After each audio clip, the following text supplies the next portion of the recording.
오늘 말씀 보도록 하겠습니다. 말씀은 예레미야 24장 1절부터 10절까지 있는 말씀입니다. 예레미야 24장 1절부터 10절까지 있는 말씀 제가 읽도록 하겠습니다. 바벨론의 느부갓네살 왕이 유다 왕 여호야김의 아들 여고냐와 유다 고관들과 목공들과 철공들이 예루살렘에서 바벨론으로 옮긴 후에 여호와께서 여호와의 성전 앞에 놓인 무화과 두 강주리를 내게 보이셨는데, 한 강주리에는 처음 익은 듯한 극히 좋은 무화과가 있고 한 강주리에는 나빠서 먹을 수 없는 극히 나쁜 무화과가 있더라. 여호와께서 내게 이르시되 에레미야야, 네가 무엇을 보느냐 하시매 내가 대답하되 무화과이온데 그 좋은 무화과는 극히 좋고 그 나쁜 것은 아주 나빠서 먹을 수 없게 나쁘니이다 하니, 여호와의 말씀이 또 내게 임하니라. 이르시되 이스라엘의 하나님 여호와께서 이와 같이 말씀하시니라. 내가 이곳에서 옮겨 갈대아인의 땅에 이르게 한 유다 포로를 이 좋은 무화과 같이 잘 돌볼 것이라. 내가 그들을 돌아보아 좋게 하여 다시 이 땅으로 인도하여 세우고 헐지 아니하고 심고 뽑지 아니하겠고, 내가 여호와인 줄 아는 마음을 그들에게 주어서 그들이 전심으로 내게 돌아오게 하리니, 그들은 내 백성이 되겠고 나는 그들의 하나님이 되리라. 여호와께서 이와 같이 말씀하시니라.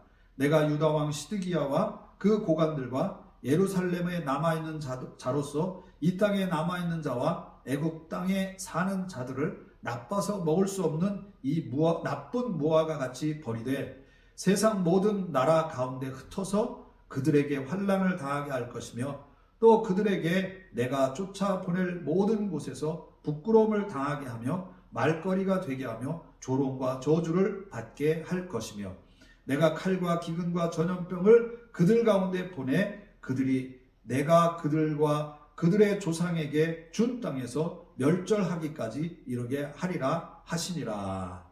아멘. 오늘 우리 말씀의 제목은 억지로 한 순종의 은혜입니다. 억지로 한 순종의 은혜. 본문을 보면 조금 이해가 안 되는 그런 장면들이 있는데, 우리가 이 말씀을 통해서 은혜를 누리고 우리가 또 하나님의 뜻을 따라 이 한 주간도 살아가게 되기를 주의 이름으로 축원합니다. 기도하겠습니다. 살아계신 하나님 아버지, 이 시간도 주님의 말씀을 들을 때에 성령께서 우리에게 함께하여 주시고 친히 말씀해 주셔서 이 말씀 우리가 주의 성령의 음성으로 듣게 하시고, 그래서 이 말씀을 따라 하나님 아버지, 우리가 주의 뜻을 따라 아버지 이 한 주간도 세워지게 하여 주시고 은혜 누리며 살아갈 수 있도록 복 내려 주옵소서. 감사하옵고 예수님의 이름으로 기도하옵나이다. 아멘. 오늘 본문에 보면 두 무화과 바구니에 담긴 두 무화과 종류가 나옵니다. 하나는 어떤 겁니까? 아주 나쁜 무화과, 먹을 수 없을 정도로 아주 나쁜 무화과. 또 하나는 어떤 무화과입니까? 처음 익은 고식과 같은, 처음 익은 열매와 같은 아주 좋은 무화과. 이 두 무화과가 있습니다. 근데 이 두 무화과를 성경의 오늘 본문에 보면 비교를 하시는데, 비유를 하시는데, 한 무화과, 즉 나쁜 무화과는 이스라엘 백성이 자기 땅에 머물러 있는 백성들을 말하는 것이고, 또 아주 좋은 무화과는 어떤 무화과들이에요? 포로로 잡혀서 갈대아 지방으로 붙잡혀 간 사람들을 말하고 있는 것입니다. 오늘 본문의 배경을 제가 자세하게는 말씀 안 드려도 여러분들이 다 알 거라고 생각합니다. 오늘 본문의 이 배경은 뭐죠? 바로 바벨론의 침공을 받아서 유대의 백성들이 포로로 잡혀가는 그런 상황에 오늘 예레미야가 환상을 보고 말씀을 선포한 것입니다. 자,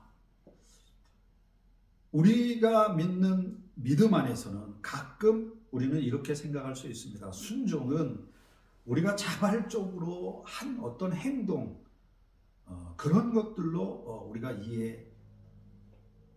하기도 합니다. 그래서 순종은 우리가 이해하거나 혹은 이해되지 않더라도 좋아, 내가 한번 해보겠어. 이게 하나님의 말씀이니까 내가 한번 해볼 거야. 이렇게 동의하고 난 뒤에 결단하여 옮긴 어떤 그 행동들을 가리켜서 우리가 순종했다라고 이야기하는 것이 매우 자연스러운 것입니다. 그러나 오늘 우리가 읽은 이 구약을 포함해서 많은 성경의 구절들을 자세하게 읽어보다 보면 이렇게 우리가 내리는 순종의 정의가 그게 다가 아니구나 라는 사실을 알게 되고 깨닫게 됩니다. 예, 순종이라고 하는 이 개념을 우리가 수정할 수도 있겠구나 하는 그런 극단적인 예를 보여주는 것이 바로 오늘 본문입니다. 다시 말씀드리지만 하나님은 갈대아인의 땅에 포로로 끌려간 자들을 뭐라고 부르셨다고요? 좋은 무화과라고 부르시고 예루살렘과 유대 땅에 남아있는 자들을 뭐라고 부르셨다고요? 나쁜 무화과라고 선언하셨다는 겁니다. 여기서 우리가 생각해 볼 것이 이런 거죠. 아니, 예루살렘과 유대 땅에 남아있는 자들, 어떻게 보면 그들은 포로로 끌려간 자들이 아니라, 항복을 한 자들이 아니라 나라를 지키기 위해서, 즉 바벨론의 침공에 맞서서 나라를 지키기 위해 어떻게든 자기의 고국에 남아있으려고 했던 자들인데 왜 그들을 나쁜 무화과라고 했을까? 나라를 지키려고 했던 사람인데 오히려 이 사람들을 뭐라고 해야 돼요? 좋은 무화과라고 해야만 될 것 같은 그런 마음이 드는 것이 사실입니다. 그런데 이것을 시간이 없기 때문에 자세하게 설명하기는 그렇지만 나쁜 무화과라고 선언하신 이 하나님의 말씀의 이면에는 어떤 뜻이 숨겨 있느냐 하면 이들은 여전히 하나님의 말씀을 의지함보다는 선민의식에 사로잡혀 있어서 또 율법주의에 사로잡혀 있어서 자기들이 어떻게 하든지 간에 하나님은 뭐 한다? 자기들을 구원하실 거다고 하는 뭐라 그럴까요? 망상, 착각 속에 빠져있던 자들이라는 것이죠. 그래서 그들을 무화과 열매에 비하실 때 어떤 비유? 나쁜 무화과에 비유하신 거죠. 반면에 어떤 무화과는 좋은 무화과라고 하셨냐면 끌려간 사람들, 징계를 받아서 끌려간 사람들을 좋은 무화과라고 부르고 계신 것입니다.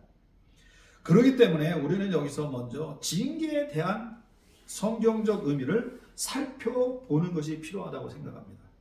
왜냐하면 제가 지금 말씀드린 것처럼 좋은 무화과로 불려진 이들은 어떤 자발적인 의도에 의해서 끌려간 자들이 아니라 어쩔 수 없는 징계를 받아서 끌려간 자들이었기 때문에 그렇습니다. 구약에서 징계는 하나님의 단순한 처벌이나 분노의 폭발이 아닙니다. 잠언, 신명기, 시편, 예언서, 애가서에 이르기까지 징계는 반복적으로 뭐로 말씀하고 계시냐면 거부하지 말아야 할 것, 경히 여기지 말아야 할 것, 그리고 잠잠히 받아들여야 할 것 등으로 징계에 대하여 하나님은 말씀하고 계십니다. 레위기 26장 41절 42절에도 분명히 말씀하고 계세요. 뭐라고 얘기합니까? 나도 그들에게 대항하여 내가 그들의 원수들의 땅으로 끌어갔음을 깨닫고 그 할례받지 아니한 그들의 마음이 낮아져서 그들의 죄악의 형벌을 기쁘게 받으면, 그러면 어떻게 하시겠다는 거예요? 내가 야곱과, 이 42절에 내가 야곱과 맺은 내 언약과 이삭과 맺은 내 언약을 기억하며 아브라함과 맺은 내 언약을 기억하고 그 땅을 기억하리라. 뭐 하면? 징계, 즉 죄악의 형벌을 기쁘게 받으면, 기쁘게 받는다는 말은 순하게 받는다, 기쁘게 동의한다, 이런 뜻이 있어요.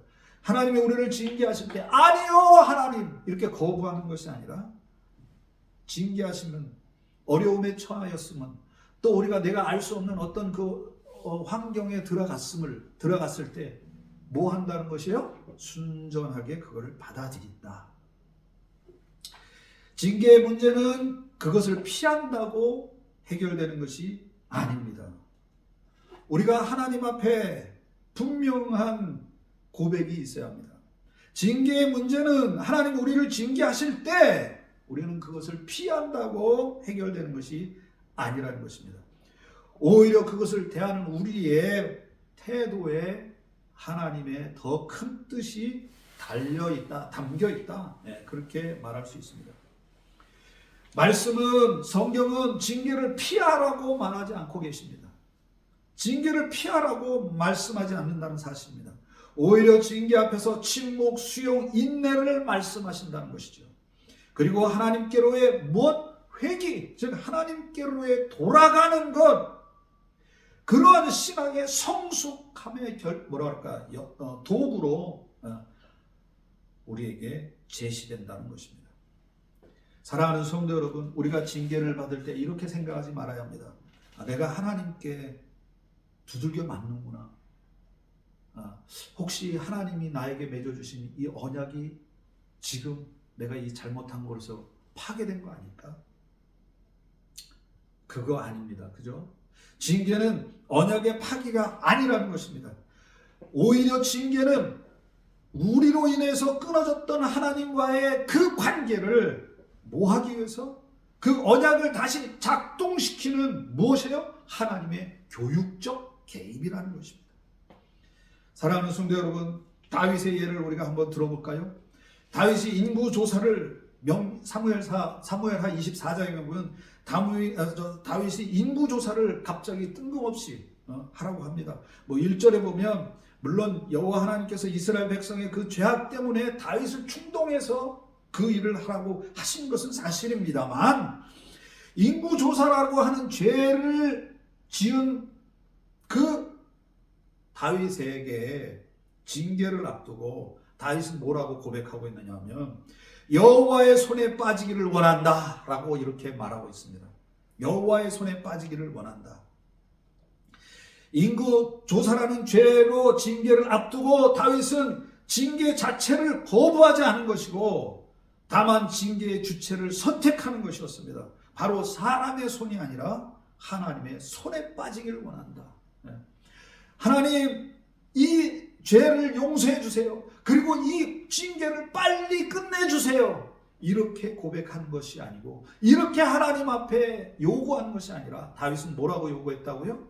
하나님, 내가 죄를 지었습니다. 이 죄에 대한 징계를 받아 마땅합니다. 그러니 주님의 뜻에, 주님의 처분에 맡기겠습니다. 3가지 징계를 선지자가 다윗 앞에 갖다 놉니다. 다윗이 보기에 다 똑같았어요. 무엇을 선택해야 될지 모르겠었어요. 그래서 다윗이 뭐라고 얘기합니까? 나는 모르겠으니 여호와 하나님의 손에 나는 빠지기를 원합니다. 네. 그 이유는 단 하나, 하나님의 긍휼에 대한 신뢰 때문이었습니다. 이 장면은 구약이 보여주는 징계의 핵심을 우리에게 보여줍니다. 그죠? 사랑하는 성도 여러분, 에레미야 24장도 마찬가지예요. 오늘 본문에서 하나님은 분명히 말씀하고 계십니다. 갈대아로 사로잡혀 간 자들을 내가 좋게 보아 다시 세우고 다시 심고 다시 그들에게 마음을 주겠다고 말입니다. 왜 이렇게 하십니까? 이 선언에는 더욱이 이 선언을 가만히 살펴보면 놀랍게도 그들의 회개가 전제되었거나 그들의 어떤 결단이 전제되었거나 그들의 어떤 하나님을 마음을 기쁘게 할 만한 순종에 대한 그 전제가 전혀 없습니다. 그냥 하나님이 주체가 되셔서 그렇게 하시겠다는 겁니다. 사실 포로 이후 포로에서 돌아오고 나서도 이들의 모습은 전혀 하나님 앞에 잘한 거 하나도 없어요. 회복될 만한 어떤 조건이 이들에게는 하나도 없어요. 이 말은 좋은 무화과의 기준이 우리 인간의 상태가 아니라 하나님의 시선, 하나님의 결단, 하나님의 구체적인 역사하심에 있다는 사실을 보여주는 것입니다. 하나님께 선한 사람들이란 지금 이 말을 잘 여러분 들으셔야 됩니다. 하나님께 선한 사람들이란 아무것도 할 수 없어 포로가 된 그들, 즉 하나님이 다시 빚으실 수 있는 상태에 들어간 사람들이라는 것입니다. 이들은 징계를 받았습니다. 그래서 자발적으로 순종하지도 않았습니다. 심판의 결과를 거부하지도 않았습니다. 그리고 도망가지도 않았습니다. 그리고 다른 대안을 만들지도 않았습니다. 뭐요? 하나님이 징계하신 그 정하신 시간에, 그 정하신 공간에 그저 어쩔 수 없이 머물렀다는 것입니다. 우리 주님은 이 머물물 순종으로 받아들인 것입니다. 그러나 그 반대로 오히려 누구요? 나쁜 무화과로 불린 애굽 땅에 남아있던 사람들은 그 하나님의 징계하심을 거부하고 그 자리에 머물기보단 내 힘으로, 내 노력으로 무언가 해보려고 했던 사람들이라는 것입니다. 아무것도 할 수 없는 자리, 내 힘으로 어떻게 도저히 무언가 해볼 수 없는 그 자리 생각해 보십시오. 그 자리에 있는 나를 하나님은 좋게 보는, 좋은 무화과라고 보신다는 겁니다. 사랑하는 성도 여러분, 이것이 얼마나 큰 놀라운 은혜입니까? 그죠? 이것이 우리를 사랑하사 자신을 기꺼이 내어주신 주님의 우리를 향하신 큰 결단과 큰 은혜라는 것입니다. 이것이 결정적으로 우리가 당하는 고난과 순종의 관계에서 우리의 생각을 바꾸도록 만드는 중요한 전환점이 되는 것입니다. 그래서 이렇게 말씀드릴 수 있을 것이에요. 인간의 관점에서 보면 포로들은 순종의 모범이 되기 어렵습니다. 그렇죠? 그들은 강제로 끌려갔고 패배했으며 자신의 삶을 통제하지 못한 자들이었습니다. 그러나 그 무력함이 하나님 앞에서는 뭐라고요? 바로 은혜 받을 조건이 되었다는 것입니다. 그 조건이 완성되었다고 하는 것입니다. 성경은 반복해서 인간의 능동적인 공로를 경계합니다. 계획적으로 잘한 신앙, 의욕적으로 헌신한 순종 등등은 사실 인간적으로 보기에는 그럴듯해 보이지만 언제나 자기의 의로움을 드러내는 그러한 도구로 오염될 가능성이 매우 높은 것이 사실이기도 합니다. 그러나 반면 포로 상태에 있는 그러한 포로 상태는 그러한 가능성을 원천적으로 차단한 것을 의미합니다. 그렇죠? 선택권이 사라진 자리, 나의 저항이 불가능한 자리, 그 자리에서 나는 더 이상 어떻게 해볼 수 없는, 내 자신을 내세울 것이 아무것도 없는 그 자리를, 그 상태를 바로 하나님은 사용하시겠다는 것입니다. 그래서 오로지 주께만 영광이 돌아가도록, 오직 주님만 높임과 경배를 받으시도록 주님이 친히 그렇게 우리 가운데 역사하시겠다는 것입니다. 인간이 잘해서 순종했을 때보다 더 이상 버티지 못하게 되었을 때 하나님은 그 상태 자체를 뭐라고 인정하신다고요? 순종이라고 인정하신다는 것입니다. 그래서 오늘 말씀의 제목처럼 억지로 한 순종일지라도 그곳에는 하나님의 은혜와 무엇이 인도하심이 있다는 역설적인 은혜인 것입니다.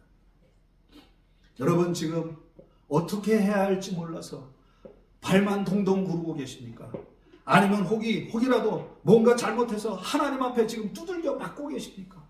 그렇다면 지금 그 징계하심을 끝내려고만 하지 마시고 그 징계 속에 역사하시는 하나님의 언약적 회복의 그 뜻을 생각하시면서 뭐 해야 돼요? 잠잠히 주님 앞에 다윗처럼 고백해야 되는 것이죠. 내가 사람의 손에 빠지지 않고 여호와 하나님의 손에 빠지기를 원합니다.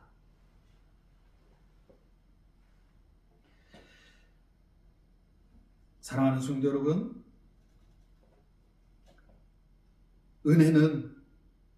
인간이 저항을 멈춘 자리에서 시작되는 하나님의 주권적인 역사입니다. 우리가 더 이상 우리 자신을 붙들 수 없게 되었을 때 친히 자신의 우리를 향하신 뜻을 이루기 시작하는 것, 그것이 바로 하나님의 은혜입니다. 갈대아로 잡혀간 포로들은 의도하지 않았지만 하나님의 손 안으로 완전히 들어갈 수밖에 없었던 그런 자들이었습니다. 그러나 그 자리는 뭐요? 저주의 자리가 아니라 새 창조를 일으키는 자궁이 되었고, 성전이 무너진 그 자리에 말씀의 공동체가 다시 태어나도록 만드신 하나님의 은혜의 자리였다는 것입니다. 참으로 놀라운 하나님의 은혜가 아닐 수 없습니다. 이제 말씀을 맺겠습니다. 예레미야 24장은 우리에게 순종의 정의를 다시 생각해 보도록 만듭니다. 순종은 언제나 능동적 선택의 결과가 아닐 수도 있다는 사실입니다. 때로 순종은 도망치지 못한 자리, 피하지 않는 심판, 그리고 하나님의 손안에 어쩔 수 없이 머문 그 상태를 말하기도 한다는 것, 이걸 명심합시다. 억지로 한 것이었을지라도 심판의 결과를 수용하고 그 자리에 머문 자들은 하나님이 순종한 자들로 받아주셨다는 것입니다. 다시 말씀드리지만 이것이 형용할 수 없는 놀라운 하나님의 은혜입니다. 그리고 이 은혜 앞에서 우리 인간의 자랑은 무용지물, 침묵할 수밖에 없는 것들이 된다는 것입니다. 오늘 우리 역시 이 질문 앞에 서 보도록 합시다. 저와 여러분은 여전히 빠져나갈 것만 계산하고 있지는 않습니까? 당장 어려움과 고난을 끝내기만 하나님 앞에 기도하고 있는 것 아닙니까? 그 고난을 주시고 그 징계를 하시는 하나님의 뜻을 생각하지 아니하고 여전히 하나님 앞에 왜 이것을 나한테 허락하셨냐고 투정하고 불평하면서 이것만 빨리 끝내주십시오. 그리고 그렇게 하나님 앞에 막무가내로 기도하고 있는 것은 아닙니까? 갈대아의 포로들처럼 원하지 않았던 자리일지라도 그 자리가 분명히 하나님의 손 안에 있는 것이라면 그것은 좋은 무화과의 자리입니다. 그 자리를 놓치지 맙시다. 사랑하는 성도 여러분, 순종은 아이가 아버지의 손을 잡는 것이 아니라 아버지가 아이의 손을 붙잡고 놓지 않는 것과 같습니다. 순종은 내가 하나님 앞에 간 것이 아니라 하나님이 나를 그 자리에서 떠나지 못하게 하신 그런 상태일 수도 있다는 것. 그러니 징계를 피하려고만 하지 마십시다. 도망치지 않고 그 자리에서 하나님의 하나님 되심을 인정하며 잠잠히 주님을 붙들어 보시길 바랍니다. 순종은 내가 잘해서 하는 것이 아닙니다. 하나님께 붙잡혀서 어쩔 수 없이 그분 뜻 안에 있게 되는 것, 그것일 수도 있다. 이것이 오늘 본문이 우리에게 전하는 하나님의 뜻이고 하나님의 말씀입니다. 이 말씀 앞에 이 한 주간 혹시라도 이런 어려움을 당한 경우, 내가 원치 않는 어떤 상황이 있는 경우라면 이 하나님의 말씀을 잠잠히 묵상하며 하나님의 손을 붙드는 저와 여러분 모두가 되시길 주의 이름으로 축원합니다. 기도하겠습니다.